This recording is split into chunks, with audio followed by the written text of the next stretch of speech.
13 números de nuestro documento, nuestra Carta Magna, después de haber escuchado el principio teándrico de que la liturgia de alguna manera expresa la realidad humana y divina de la Iglesia, hemos escuchado también en el tema anterior cómo en Jesús se inaugura el nuevo culto, la novedad del culto cristiano, el culto en espíritu y en verdad. Y este culto inaugurado por Cristo se prolonga en su iglesia. De tal manera que ahora el argumento que vamos a afrontar es la eclesiología de la Sacrosanctum Concilium. Es tan importante tener claro el concepto eclesiológico que maneja el documento, que prácticamente de esto depende el que llevemos a cabo los principios operativos y normativos. Sin una adecuada eclesiología, creo yo que podemos malinterpretar la reforma y el fomento litúrgico. Por eso tomo en consideración los números que refiere sobre todo a la Iglesia. El número 2, ya les dije, la dimensión teándrica. La liturgia expresa el misterio de Cristo y de la Iglesia, que es humana y divina. Eso que no se nos olvide. El número 2.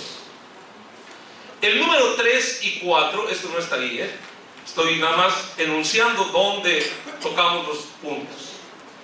El 3 y 4 nos deja claro que la liturgia de la Iglesia no es solamente el rito romano.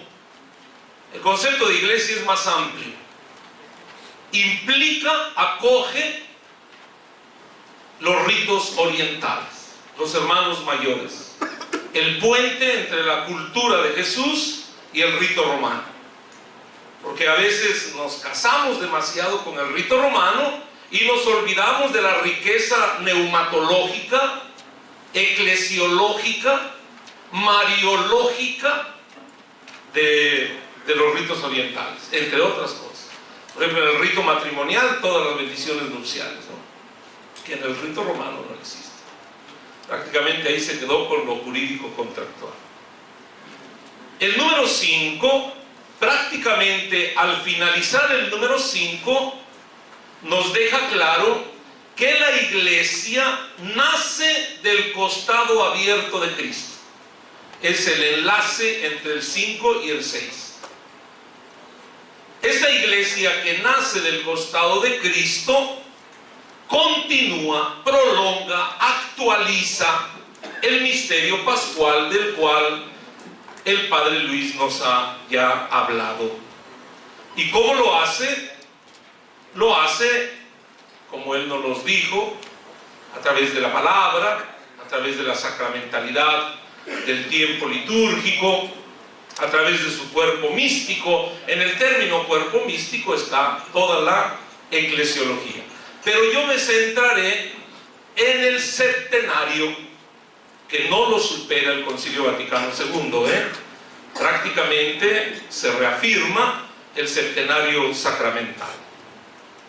Después de esto, en el número 7, habla de que la liturgia es el ejercicio del sacerdocio de Cristo, donde Él como cabeza acoge a su cuerpo, que es la Iglesia. Luego entonces, toda acción litúrgica es eclesiológica. Es más, la presencia sacramental de Cristo en la acción litúrgica no solamente es en la palabra, en el ministro y en las especies sacramentales, sino también en la comunidad, la asamblea que ora, que canta, que se congrega. Es el cuerpo, acogido por la cabeza. El mismo número 7, ayer yo les decía, afirma que la liturgia es la acción sagrada por excelencia de la iglesia. La acción sagrada por excelencia. Y en cuanto a su eficacia, no la iguala ni la supera ninguna otra acción de la iglesia. Claro, porque es acción sacramental, salvífica. En la liturgia los ritos y las palabras no informan, sino producen, salvan, transforman. El número 8 de la Sacrosanctum Concilium nos habla de la liturgia terrena, en la liturgia peregrina, la liturgia que camina y que pregusta de la iglesia triunfante, de la liturgia celeste, que nos hablarán en su momento. Pero estoy diciendo pues dónde se habla de iglesia en estos 13 primeros números. El número 9 quizás sea uno de los más importantes, porque dice que para llegar a la liturgia es necesaria la fe y la conversión. Y aquí es donde está prácticamente metido todo el proceso de inserción en el misterio de Cristo a través de la vida sacramental. Claro, porque la liturgia supone el querigma, les decía yo, supone la catequesis de profundización querigmática, la catequesis mistagógica, la inserción sacramental en el misterio pascual de Cristo. Todos los sacramentos son inserción en el misterio pascual de Cristo, y desde ahí se dimensiona la vida del cristiano. Ad intra, la koinonía, la comunión con el cuerpo místico, y ad extra, la misión, la diaconía y la martiría. Ese número 9 es fundamental. El número 10 habla de que la liturgia es la fuente y el culmen de la vida de la iglesia. Es su centro neurálgico, su punto de partida y su punto de llegada. Es el punto de convergencia y de divergencia. En la última parte, aunque no se menciona de la iglesia, sí se habla de la espiritualidad cristiana, que tiene otras formas, de alguna manera, de obtener gracia, pero no en esta dimensión litúrgica, y refiere a los ejercicios piadosos, las prácticas de piedad o devocionales, etc. Esa es una visión. Hago hincapié en lo que ayer decía en relación a la eclesiología con todos los 46 números del capítulo primero. Del concepto que tengamos de eclesiología depende el entender que es una celebración comunitaria. A mí me impresionó mucho en mi parroquia que el párroco dijo: aquí no hay celebraciones especiales, todas son comunitarias. Y entonces estaba ahí el cuerpo presente, la novia y la quinceañera. Cuando no se entiende el concepto eclesiológico, podemos entender comunitaria por misa de muchas intenciones, comunitaria, que solamente hay bautismos comunitarios, y entonces ¿qué hace un formulario para una persona? ¿Qué hace? ¿A qué responde? Es muy importante tener esto claro. Si no comprendemos el concepto eclesiológico, no entendemos la ministerialidad dentro de la iglesia. Incluso que el sacerdocio ministerial tiene como fundamento el sacerdocio bautismal. Esto es muy importante. También a mí no se me olvida una vez una homilía que escuché por ahí, que estábamos muchos sacerdotes el día de Jesucristo sumo y eterno sacerdote, y habló quien presidía cosas muy hermosas del sacerdocio ministerial, y al último les dijo a los laicos: y ustedes no se preocupen, porque ustedes al menos tienen el sacerdocio bautismal. Fíjense, no entender la ministerialidad dentro de la dimensión bautismal, sino pareciera ser que el sacerdocio bautismal es de menor grado que el ministerial. Aquí es donde está incluso el término este de vida consagrada. Verdaderamente, cuando hablamos de vida consagrada, nos referimos a las religiosas y a los sacerdotes, y los matrimonios, esos no son consagrados. Es interesante, las religiosas no reciben sacramento y les dicen consagradas, y los casados reciben sacramento y dice: tú que consagraste la unión conyugal, y esos no son consagrados.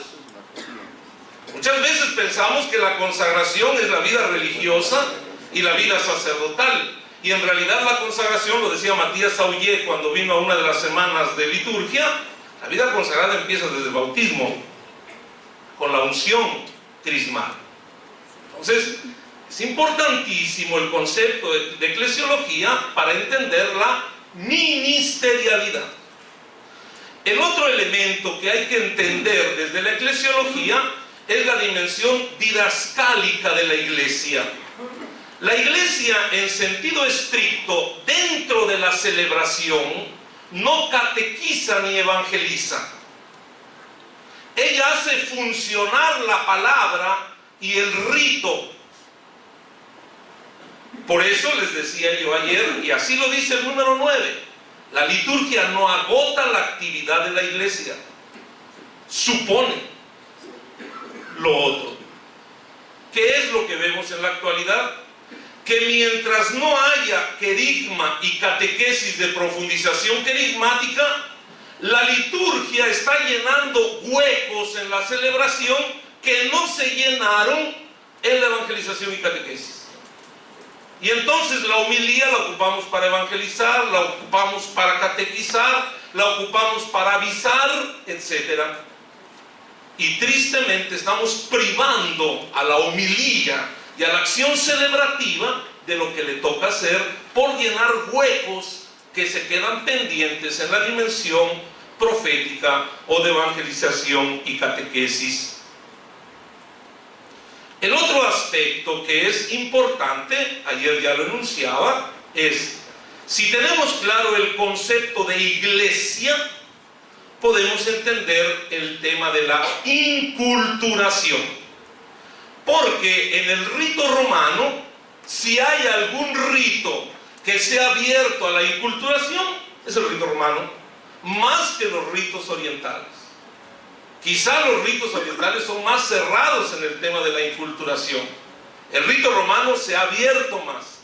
Desafortunadamente, no hemos entendido el término inculturación y sobre todo la instrucción sobre la variedad legítima o la legítima creatividad no se ha entendido.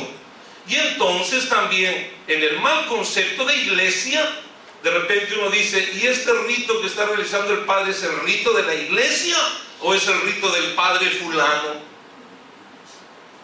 Esto lo pongo como un antecedente. Ahora sí, entro al tema. Miren, para hablar de la sacramentalidad de la iglesia y la sacramentalidad del septenario, son dos cosas diferentes. La sacramentalidad de la iglesia, me refiero al cuerpo místico de Cristo. Cuando hablo del septenario sacramental, me refiero a estas gracias que emanan de su costado, o sea, de la iglesia. Son dos formas distintas. A partir del Concilio Vaticano II, se trata de fundamentar, pues, la sacramentalidad de la iglesia y la sacramentalidad del septenario. ¿Cuál es el fundamento? Atención, el fundamento de la sacramentalidad no es la doctrina aristotélico-tomista, no, sino es buscar la explicación de la sacramentalidad de la Iglesia y del septenario a partir de los textos bíblicos, patrísticos y eucológicos. Atención, quizá los bíblicos estaban considerados por ahí, los patrísticos también, pero durante mucho tiempo se ignoraron los eucológicos.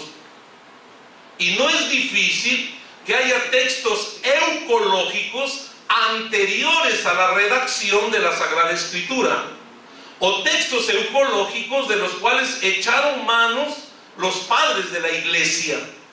Por eso este binomio hay que entenderlo. ¿Cuánto enriqueció la liturgia a la Biblia? Y cuánto enriqueció también la liturgia a los padres de la Iglesia. Y entonces aquí le damos su valor verdadero a la liturgia como fuente teológica, un asunto que sigue pendiente. ¿Quién de ustedes ha oído en su seminario decir que la liturgia es fuente teológica? Prácticamente es un lenguaje que no se usa, pero esto es una realidad. De ahí dimana la ciencia litúrgica, de entender la liturgia, la eucología, como fuente de teología contemporánea o quizá antecesora de la misma redacción de las Sagradas Escrituras y de los padres de la Iglesia. Cuando hablamos pues de la sacramentalidad de la Iglesia y la sacramentalidad del septenario, se propone una fundamentación a partir del estudio concienzudo de las Sagradas Escrituras, de los padres de la Iglesia y de los textos eucológicos que han venido apareciendo a lo largo de la historia como testimonios concretos de una Iglesia que celebra, que ora, lex orandi, lex credendi. La ley de la oración establece la ley de la revelación o de lo que se cree.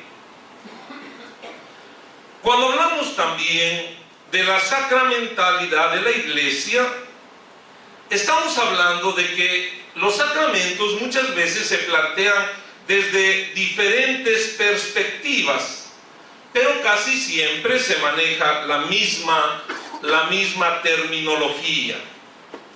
La Carta Magna del Concilio Vaticano II dice que la máxima manifestación del culto divino inaugurado por Cristo y llevado a plenitud en el misterio pascual hizo que de su costado abierto brotara la Iglesia Sacramento y los sacramentos de la Iglesia. Es decir, Cristo es el sacramento del Padre, es el semeion, es el signo del Padre, y la Iglesia es el sacramento de Cristo, es la prolongación de Cristo, la prolongación de la encarnación, del misterio encarnado, de la palabra hecha hombre, de la palabra hecha misterio. La Iglesia, pues, como sacramento, y los sacramentos de la Iglesia se convierten en el centro neurálgico de la vida del cristiano, donde todos, desde el día de nuestro bautismo, somos injertados en este misterio. No solamente consiste en decir, hoy entramos a formar parte de la Iglesia, sino hoy hemos sido consepultados con Cristo, insertados en el misterio pascual de Cristo, de su muerte y de su resurrección. Eso es ser cristiano. Las acciones sacramentales, como torrentes de vida, pertenecen a todo el cuerpo de la Iglesia, que es cuerpo de Cristo, e influyen en él, y lo manifiestan comunitariamente como sacramento de unidad. O sea, el signo concreto de la sacramentalidad de la Iglesia es la unidad. Por eso los conceptos que están en la base de la Sacrosanctum Concilium es comunión y participación. Comunión como sinónimo de unidad y participación como acción ministerial